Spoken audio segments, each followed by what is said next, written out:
નમસ્કાર મિત્રો, PSI result જાહેર કરી દેવામાં આવ્યું છે. તો મિત્રો ઘણા ખરા વિદ્યાર્થી મિત્રો રાહ જોઈ રહ્યા હતા કે પીએસઆઈનું રિઝલ્ટ જાહેર ક્યારે કરવામાં આવશે. તો મિત્રો આજ રોજ પીએસઆઈ રિઝલ્ટ જાહેર 2025 થઈ ગયું છે. તો મિત્રો ખાસ 49,269 ઉમેદવારના માર્ક જાહેર કરવામાં આવ્યા છે. તો મિત્રો આજે જે આ રિઝલ્ટ જાહેર કરવામાં આવ્યું છે તો તમારું કટ ઓફ કેટલું રહી શકે, તમે શું પેપર આ બીજી વાર ઓપન કરાવી શકો છો, એ બધી જ માહિતી તમને મિત્રો આપણે આ વિડીયોમાં જણાવવાના છીએ. અને મિત્રો કેવી રીતે કટ ઓફ હવે આપણને ખબર પડે કે કેટલું રહી શકે, તો એ બધી જ આપણે આ વિડીયોમાં ચર્ચા કરવાના છીએ. તો મિત્રો ખાસ એકવાર આ વિડીયો સંપૂર્ણ જોઈ લેવો, તમને ખૂબ જ ઉપયોગી બનશે અને આવનારી પોલીસ ભરતીમાં પણ તમને આપણે આ યુટ્યુબ ચેનલ ખૂબ જ ઉપયોગી બનશે. તો ખાસ મિત્રો નવા હોય તો ચેનલ સબસ્ક્રાઈબર કરી લેજો. તો ચાલો મિત્રો આપણે વિડીયો શરૂ કરીએ. તો મિત્રો બિન હથિયારી પોલીસ સબ ઇન્સ્પેક્ટર જાહેરાત ક્રમાંક મિત્રો 2023-24 અંતર્ગત 1 અન્વયે 13/4/2025 રોજ મિત્રો આ પરીક્ષા લેવામાં આવી હતી. ખૂબ જ સમય લાગ્યો મિત્રો, આટલી બધી રાહ જોવી પડી વિદ્યાર્થી મિત્રોને. ખૂબ જ લેખિત પરીક્ષા પેપર 2 ના ગુણ જાહેર કરવામાં આવ્યા છે. તો મિત્રો આ ભરતી બોર્ડ દ્વારા જે આજ રોજ ગુણ જાહેર કરવામાં આવ્યા છે એમાં પણ મિત્રો ખૂબ જ તમને શંકા ઉત્પન્ન થાય એવા મિત્રો આ રિઝલ્ટ જાહેર કરવામાં આવ્યું છે. તમારું શું કહેવું છે મિત્રો આ રિઝલ્ટ જે જાહેર કરવામાં આવ્યું છે એના વિશે? ખાસ મિત્રો તમને આપણે જણાવીએ કે કેવી રીતે રિઝલ્ટ જાહેર થયું છે. મિત્રો 13/4/2025 રોજ આ પરીક્ષા લેવામાં આવી હતી. મિત્રો ગુજરાતી અને ઇંગ્લિશ લેંગ્વેજ સ્કિલ એટલે કે ડિસ્ક્રિપ્ટિવ હાજર રહેલા વિદ્યાર્થી મિત્રો 49,269 ઉમેદવારના ગુણ જાહેર કરવામાં આવ્યા છે. હવે મિત્રો જે પેપર 2માં ખાસ મિત્રો પેપર 2માં 40 ગુણ કે તેથી વધુ ગુણ મેળવેલ હોય તેવા ઉમેદવારની યાદી જોવા માટે ક્લિક કરવાનું કહેવામાં આવ્યું છે. અને મિત્રો ખાસ આપણે આપણી ટેલિગ્રામ ચેનલમાં આપણે બંને પીડીએફ આપણે મૂકી દીધી છે. તો મિત્રો તમારે અહીં ક્લિક ન કરવું હોય તો મિત્રો આપણે ટેલિગ્રામ ચેનલમાં જોઈન થઈ જજો, તમને વિડીયોના ડિસ્ક્રિપ્શનમાં આપેલી છે.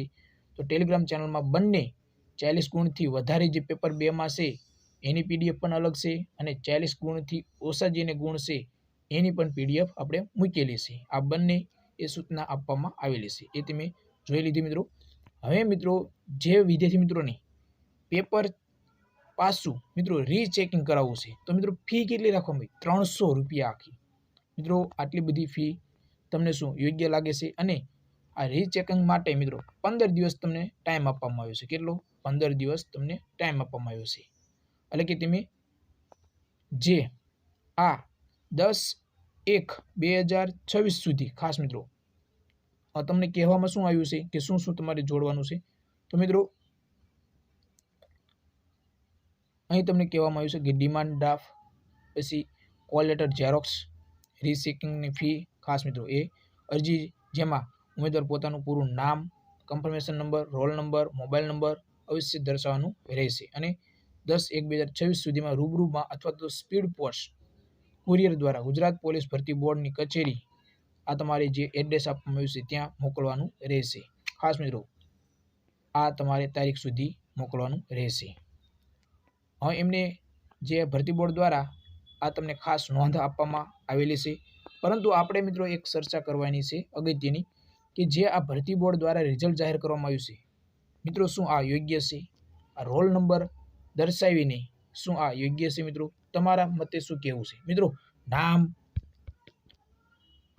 આપણે રિઝલ્ટ કેવું હોવું જોઈએ? મિત્રો નામ આપેલું હોય પૂરું વિદ્યાર્થી મિત્રોનું, કઈ કેટેગરી છે એ આપેલી હોય, કેટલા પાર્ટ એ પાર્ટ બી જે આ આપવામાં આવેલું છે પાર્ટ એ પાર્ટ બી અને પેપર 2 એ પણ આપવું જોઈએ, કુલ ટોટલ પણ આપવું જોઈએ, એમની ઉંમર કેટલી છે અને તે કઈ કેટેગરીના છે, ઓપન, ઈડબ્લ્યુએસ, જન એટલે કે ઓબીસી. તો મિત્રો આ જો આપેલું હોય ને તો તમને ખ્યાલ આવે કે કેટલા વિદ્યાર્થી મિત્રો કઈ કેટેગરીમાંથી પાસ થયા છે. મિત્રો આ શું આમાં કંઈ આ રિઝલ્ટમાં કંઈ છે? આટલો તો ટાઈમ લાગ્યો જ છે, પરંતુ રિઝલ્ટ પણ એવું જાહેર કરવામાં આવ્યું છે કે કાંઈ જ ખબર ન પડે કે કઈ કેટેગરીના કેટલા વિદ્યાર્થી મિત્રો લાગ્યા છે. મિત્રો ખૂબ જ આશ્ચર્યચકિત મિત્રો આ રિઝલ્ટ જાહેર કરવામાં આવ્યું છે. મિત્રો આ આપણે જે પીડીએફ દર્શાવી તમને આ 40 ગુણથી ઓછા ગુણ વિદ્યાર્થી મિત્રો હોય એમનું આપણે આ લીધેલું છે. મિત્રો તમે પહેલા જ વિદ્યાર્થી મિત્રોને જોઈ શકો છો. કે 90 પાર્ટ એમાં અને પાર્ટ એટલે કે પેપર 1માં 90 અને પેપર 2માં 87.5 એટલે કે 50 માર્ક અને પેપર 2માં 36 માર્ક. મિત્રો આ કઈ કેટેગરીના વિદ્યાર્થી મિત્રો છે? જો તમને ઓપન કે ઓબીસી, ઈડબ્લ્યુએસ, એસસી, એસટી વિદ્યાર્થી મિત્રો હોય તો આપણને ખ્યાલ આવે કે કેટલા ઓબીસીના નાપાસ થયા છે પેપર 2માં અને કેટલા ઓપન કેટેગરીના પાસ થયા છે એ આપણે જોવાનું મહત્વ છે મિત્રો ખાસ. તો આ આપણને ખ્યાલ આવે જો તમને વિદ્યાર્થી મિત્રોની જે કેટેગરી કઈ કેટેગરીમાં સમાવેશ થાય છે એવું જો જાહેર કર્યું હોત તો ખૂબ જ સારું રહેત. અને તમારા મતે શું કહેવું છે ખાસ મિત્રો એ પણ તમે કોમેન્ટ બોક્સમાં જઈને કોમેન્ટ કરી શકો છો. અને આ છે મિત્રો આપણે 40 ગુણથી વધુ પેપર 2માં મેળવેલા હોય એમનું. તો આ પણ તમે જોઈ શકો છો કે પેપર 1 94.50 અને પેપર 1B 83.5 અને પેપર 2માં 43.25. તો આવી રીતે આ ટોટલ થયેલો છે.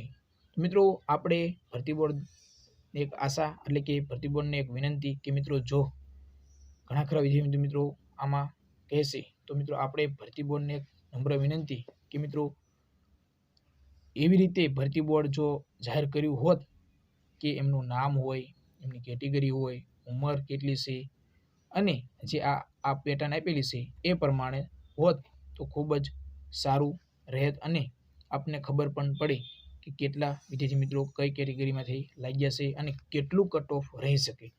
આમાં આપણે કોઈ જ કટ ઓફ તમને કહી શકીએ નહીં કે કેટલું કટ ઓફ કેટેગરી વાઇઝ રહી શકે. ખાસ મિત્રો કેટલું કટ ઓફ કેટેગરી વાઇઝ રહી શકે.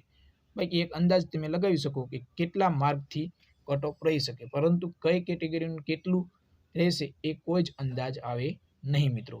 તો ખાસ મિત્રો તમને કેવું આ રિઝલ્ટ લાગ્યું એટલે કે આ રિઝલ્ટ જે જાહેર કર્યું છે એ તમને કેવું લાગ્યું તમે કોમેન્ટ બોક્સમાં જઈને કોમેન્ટ કરી શકો છો. બાકી મિત્રો જો આપણે જણાવ્યું એ પ્રમાણે હોત તો ખૂબ જ સારી બાબત કહેવાય. મિત્રો આપણે ટેલિગ્રામ ચેનલ છે જેની લિંક વિડીયોના ડિસ્ક્રિપ્શનમાં આપેલી છે. આજે ટેલિગ્રામ ચેનલમાં જોડાઈ ગયો તમને ખૂબ જ ઉપયોગી બનશે. તો જય હિન્દ મિત્રો.